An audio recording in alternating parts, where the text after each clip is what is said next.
puso'y amang tapat, sadyang walang hanggan.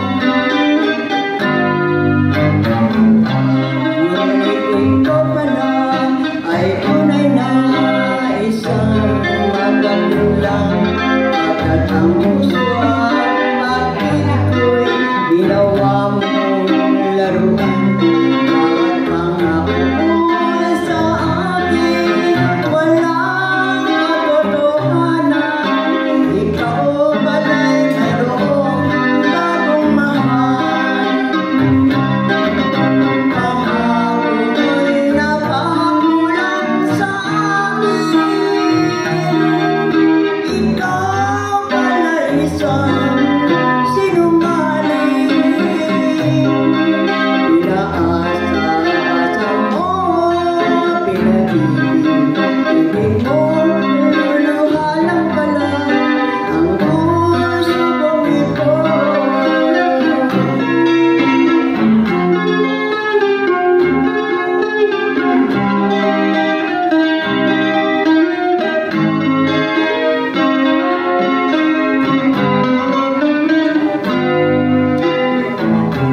Ngunit ikaw pala ay tunay na isang mapagmundang, at ang puso ko'y pag-ibig ay ginawa